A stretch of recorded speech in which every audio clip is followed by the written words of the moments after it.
Hi, మీ లిక్కెరు పుల్లారెడ్డి.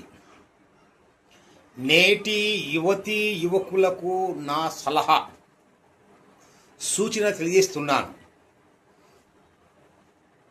నేటి బాలురకు బాలికలకు నేను సవినయముగా విన్నవించుకుంటున్నాను. ఏమిటంటే, అయ్యలారా, అమ్మాయిలారా, మీరు మంచి అలవాట్లను అలవరుచుకోండి.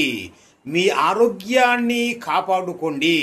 ఆరోగ్యంగా లేకుంటే మీరు ఎంత సంపాదించినా, ఎన్ని తెలివితేటలున్నా కానీ వృధాని. కాబట్టి ఆరోగ్యము ముఖ్యం, తర్వాత మిగతావన్నీ. అందుచేత ఆరోగ్యంగా ఉండేందుకు కొన్ని సలహాలు మీకు చెప్తాను, వినండి.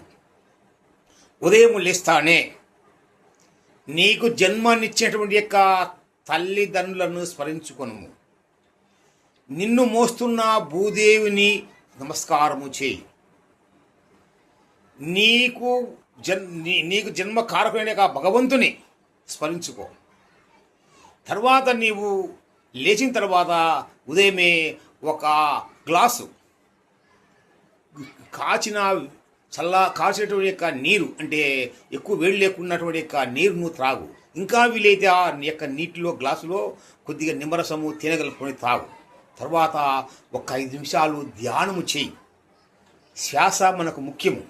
శ్వాస కాబట్టి ఆ భగవంతుని గురించి, నీకు ఇష్టమైన భగవంతుని గురించి ధ్యానము చేయండి. ప్రపంచంలోనే అతి పెద్దటువంటి అమెరికా కూడా కనిపెట్టింది ఈ విషయాన్ని. ఏమిటి తెలిసినా, ధ్యానం అనేది చాలా గొప్పది. శ్వాస మీద ధ్యాస పెట్టండి, ఆరోగ్యంగా ఉండని విషయాన్ని కనిపెట్టింది. దానికి మీకు ఒక సూత్రం చెప్తాను, వినండి. సూర్యుడు ఉదయిస్తున్నాడు కదా, ఉదయిస్తుంటే ఆ సూర్యుని యొక్క శబ్దం ఎలా ఉంది తెలుసునా మీకు? అమెరికాలోని నాసా, అతి ప్రతిష్టాత్మక యొక్క నాసా అంతరిక్ష యొక్క ప్రయోగశాల అది. ఆ దానిలో కనిపెట్టారు. మరి ఏం తెలిసిన, ఓం అని శబ్దం వస్తుందని చూడండి. మీరు కూడా ఆ యొక్క ఓం అనే శబ్దాన్ని 9 సార్లు మీరు కళ్ళు మూసుకొని స్మరించండి. అలాగనే విఠల విఠల విఠల అనే యొక్క పదాన్ని 9 సార్లు స్మరించండి. ఎలాంటి గుండెపోటు రాదని అమెరికా వాడే నాసాలో కనిపెట్టాడు చూడండి. ఈ 2 విషయాలు మీరు గమనించండి. కాబట్టి మీరు ఆరోగ్యంగా ఉండాలంటే ఉదయమే లేచి ఈ పనులు చేయండి. తర్వాత కార్యక్రమాన్ని మీరు చేసుకోండి. రెండవది ఆహార అలవాటు చెప్తున్నాను. ఆహార అలవాట్లు ఏమిటి?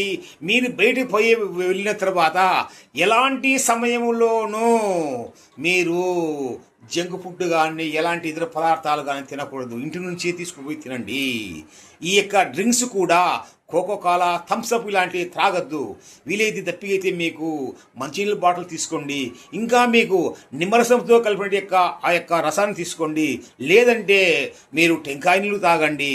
అన్నిటికంటే ఇంకా ఉత్తమది మజ్జిగ తీసుకోండి. అంతేగాని ఇతర శీతల పానీయాల జోలికే పోవద్దు. మనం ఆహార విషయం వస్తే మీరు అనవసరంగా ఆ హోటళ్ళకి వెళ్ళవద్దు. ఎందుకంటే ఆ హోటల్లో ఉండే యొక్క అన్ని పదార్థాలన్నీ ఎప్పటియో పాచిపోయి పుచ్చిపోయి వద్దు. మనకు ఇంటి నుంచి మీరు తీసుకొని పోండి. కాబట్టి వీలైనంత వరకు బయట తిరుతిండి ఆహారము కానీ తినకూడదు. ఇంకా మూడో విషయానికి వస్తే, అమ్మ అబ్బాయిలు, మీరు పాశ్చిమాత్య దేశాలను చూసి మీరు దుస్తులు ధరిస్తున్నారమ్మా. అది నాకు చాలా బాధాకరంగా ఉంది. ఎందుకంటే మన దేశానికి తగువైనటువంటివి, మన దేశానికి వీలైనటువంటి యొక్క దుస్తులే మనం ధరించాలి. ఇతరులకు మనం ఇబ్బంది కలిగించకూడదు. భారతదేశంలో నుండి యొక్క స్త్రీలను చూసి, మనల్ని చూసి ఇతర దేశాల్లో ఉన్న యొక్క ప్రజలు మెచ్చుకుంటుంటే మనమేందమ్మా వాళ్ళ దేశాల గురించి, వాళ్ళ యొక్క డ్రెస్సులు ధరించడము, వాళ్ళ యొక్క విషయాలు మనం అవసరం మనకు. ఒక్క విషయం చెప్తానండి. నేను అమెరికాకు పోయాను, నా కూతురు ఉంటే.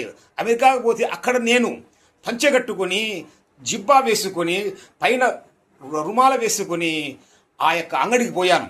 మాల్ అంటారా అక్కడ ఇంగ్లీష్లో, మనం అంగడి అంటాం కదా. అంగడికి పోయాను. పోతే అక్కడ యజమాని నన్ను చూసి ఏమన్నాడు తెలిసినా, ఇంగ్లీష్లో వెరీ గుడ్ అన్నాడు. అక్కడున్న అమ్మాయి, అమెరికా అమ్మాయికి తెలుగు వస్తుంది. ఆ అమ్మాయి ఉన్నది, నమస్కారం అండి అని సంస్కారంతో ఎంత గౌరవించింది చూడండి. విదేశాల్లో ఉండటం వల్లే మనం గౌరవిస్తా అంటే మీరెందమ్మా ఆ యొక్క కృత దుస్తుల నుంచి మీరు ప్రజలను రెచ్చగొట్టే విధంగా మీరు ప్రవర్తించకూడదు. అబ్బాయిలు మీరు కూడా మంచి మంచి దుస్తులు ధరించండి, అంతేగాని ఇతరులు మనం బాధ పెట్టే దుస్తులు ధరించకూడదు.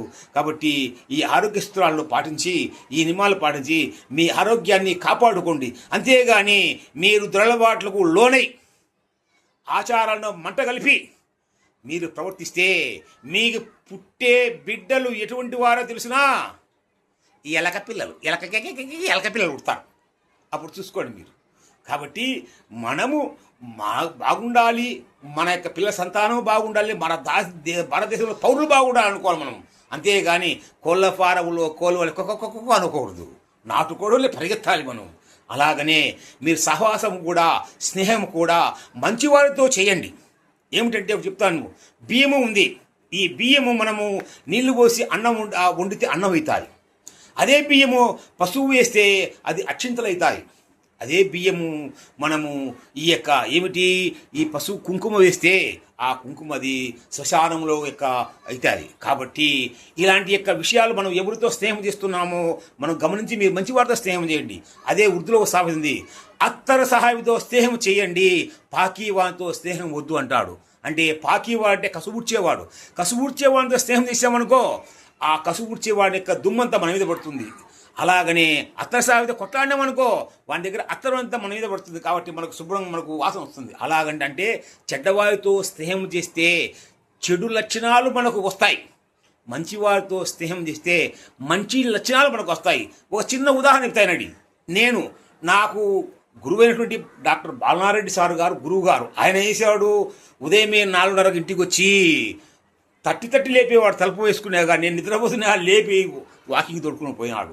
ఈనాడు అతను దేవుడిని ఆరోగ్యంగా ఉన్నాను. అలాగనే నా కుమారుడు నేను రోజు చదువుకునేటప్పుడు పిల్లపుండేవాడు హాస్పిటల్ కాడ తీసుకుని పోతూ ఉన్నాను. వాడేసాడు అక్కడ ఉండే వాతావరణం చూసి వాడు కూడా డాక్టర్ కావాలి అనే అభిప్రాయాన్ని వాడు కలిగింది. అంటే డాక్టర్ అవుతాను వేరేలో దేవున్నాడు, డాక్టర్ అవుతా అన్నాడు, ఇప్పుడు డాక్టర్ అయినాడు. అంటే మన పరిసరాలు చూడండి, మన యొక్క పరిస్థితులను బట్టి, మన స్నేహితులను బట్టి మన పిల్లలు మనం మారుతాం. కాబట్టి జాగ్రత్త, మీరు మంచి వాళ్ళతో స్నేహం చేయండి.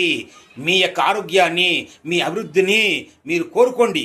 మీ పిల్లల భవిష్యత్తుకు మీరే పునాది. కాబట్టి మీ పిల్లలు బాగుండాలంటే మీరు బాగుండాలి.